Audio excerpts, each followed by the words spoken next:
Partie 1. Ceux qui n'appartiennent pas au système. Désert du Nevada, 5h13. La brume gris-jaune de la tempête de sable plane encore sur l'horizon. Le soleil n'est pas encore levé, mais l'obscurité n'a pas encore complètement disparu.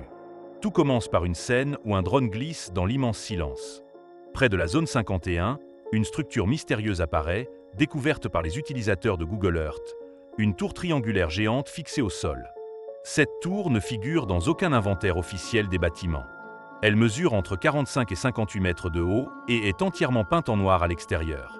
Elle n'est pas métallique, elle semble recouverte d'un matériau qui absorbe les signaux radars.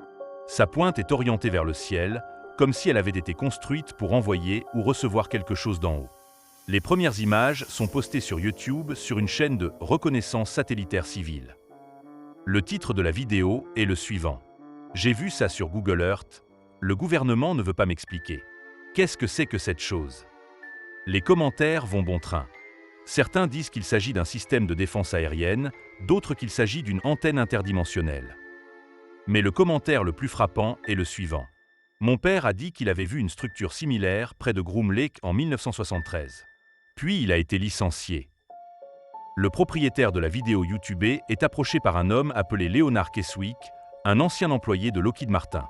Il dit être à la retraite, mais lorsqu'il parle, c'est comme s'il se méfiait encore de quelque chose. Dans l'interview Zoom, il fait un fond noir. Il garde ses lunettes. La caméra est floue. Cette structure ne fait pas partie du système, dit-il. C'est pourquoi elle ne figure pas dans vos dossiers. Après cette révélation, la journaliste d'investigation Elise Harmon se rend dans le Nevada. Elle campe à la lisière du désert avec son matériel. Elle envoie un drone au point le plus proche de la zone 51 pour obtenir une image. Mais le drone perd le signal au bout de 112 secondes. La dernière image est une seule image de la caméra. Une silhouette s'approchant de la tour. Elle est noire. Une silhouette. Et il n'y a pas d'ombre. Chapitre 2. La zone de silence et les esprits perdus. Après la perte de son drone, Elise Harmon pose rageusement sa caméra sur le sol et commence un vlog audio. Pendant qu'elle parle, ses yeux se révulsent souvent. Bien que tout semble normal, il n'y a pas de vent. Il n'y a ni oiseaux ni insectes dans la région. La région de Groom Lake, connue sous le nom de région du silence, semble avoir oublié comment vivre. Elise poursuit la vidéo avec cette phrase. Les images de Google Earth ont été supprimées. C'était là hier soir. Maintenant, il n'y en a plus. Mais je l'ai enregistré et tous ceux qui regardent cette vidéo savent maintenant qu'il existe. Mais avant même que la vidéo ne soit diffusée, son ordinateur se bloque. Tout l'enregistrement est effacé. Il ne reste qu'un fichier son LOM. AIF, un enregistrement de son grave et bourdonnant. Leonard Keswick le recontacté. Mais cette fois, c'est un homme différent. Ses mains tremblent. Ses paupières se contractent. Il envoie l'enregistrement à Elise. Si vous écoutez cette voix, soyez prudente. Elle résonne dans ta tête, pas dans tes oreilles. Au début, c'est un bourdonnement. Puis, les rêves changent. Il est revenu. Elise rencontre un ancien ingénieur en signalisation neuronale de l'Université du Nevada. Lorsque la professeure écoute le fichier audio, elle se met soudain à trembler. Selon l'équipement, le son est synchronisé avec les ondes θ du cerveau humain, c'est-à-dire avec les modes de rêve profond, d'hypnose et de transition vers le subconscient. Ce son n'est pas seulement un signal, c'est un appel. Un appel au niveau de la conscience. Au début, c'est un bourdonnement. Cette nuit-là, Elise rêve de la tour. Mais cette fois, la tour bouge. Son sommet s'ouvre et une lumière noire et bleue en émane.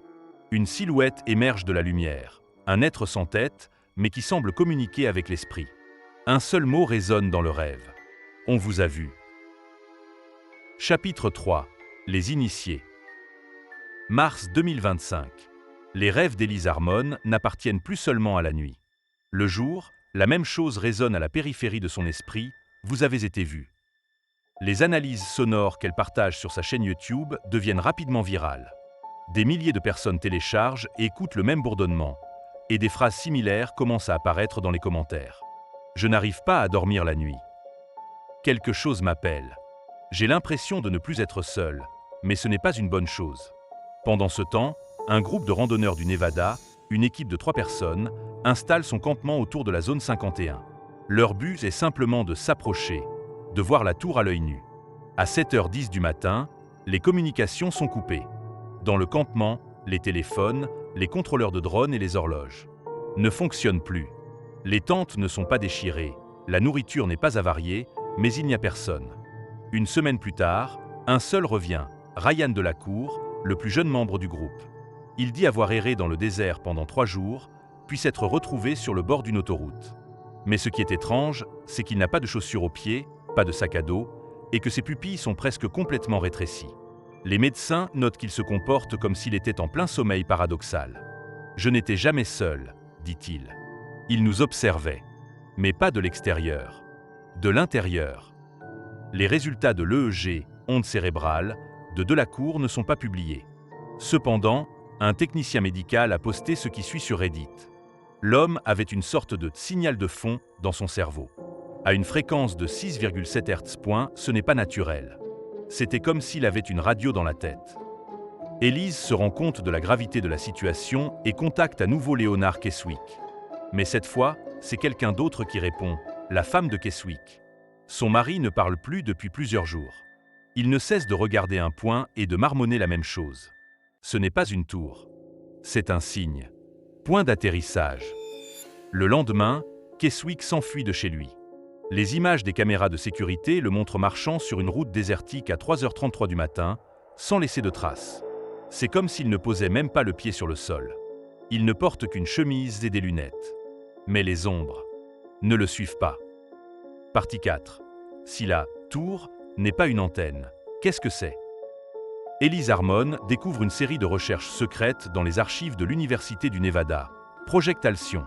Il a été mené entre 1969 et 1974, et son objectif a été écrit directement comme suit. Étudier la corrélation entre les vibrations souterraines d'origine inconnue autour de la zone 51 et les ondes θ du cerveau humain. Il y a une image dans les archives. Une photo satellite jaunie. La légende se lit comme suit. Signal node 3 détecté près de l'objet 3. Et le point marqué sur la carte est exactement le même que la tour triangulaire que l'on voit aujourd'hui. Il n'y avait pas de tour à l'époque, mais elle était marquée 3. En d'autres termes, on affirme que ce bâtiment n'a pas été construit plus tard, mais qu'il était déjà là. Dans le même dossier se trouve une lettre du docteur Iné Vallon, neurobiologiste, datée de 1971. Cette construction n'est pas une technologie, c'est un esprit. Il n'émet pas de signaux, il invite. Si vous pensez, il vous entend. Élise publie une vidéo avec ses documents sur sa chaîne YouTube. Cependant, la vidéo ne reste en ligne que 7 minutes. Bien qu'elle ait été visionnée des milliers de fois, tous les commentaires sont automatiquement fermés. La vidéo est supprimée. Lorsqu'Élise tente à nouveau d'accéder à la chaîne, elle tombe sur le message d'erreur suivant. Accès refusé, violation de la couche classifiée. Réfère code 3X. Cette nuit-là, Élise Harmon prend une décision. Elle doit trouver physiquement cette tour. Elle s'aventure au fin fond du Nevada, sur une piste où personne n'a jamais mis les pieds. Elle n'emporte qu'une caméra infrarouge, une lentille thermique, une vieille carte et un enregistreur vocal. Il commence à enregistrer à 3h01. À 3h16, il apparaît sur la caméra avec les mots suivants. La route est terminée. Ici, le sol n'est pas normal. Le sol sous mes pieds semble reculer. Le sol semble respirer. Et il y a un son dans mon oreille. Comme dans les rêves. À l'arrière-plan, une faible lumière apparaît dans la vallée brumeuse. La caméra zoome vers cette lumière. Le ciel n'est pas complètement noir, il brille d'un éclat violacé. La lumière semble suspendue dans l'air. La caméra montre ensuite une seule image avant que l'écran ne devienne noir. Une structure triangulaire s'ouvrant de haut en bas et émettant un anneau d'énergie circulaire. Le lendemain matin, Élise a disparu. Sa voiture est retrouvée à 19 km de là. Mais le moteur ne démarre pas. Le magnétophone joue spontanément la même phrase en boucle. On vous a vu. N'esquivez pas la réponse. Chapitre 5. Les rappels.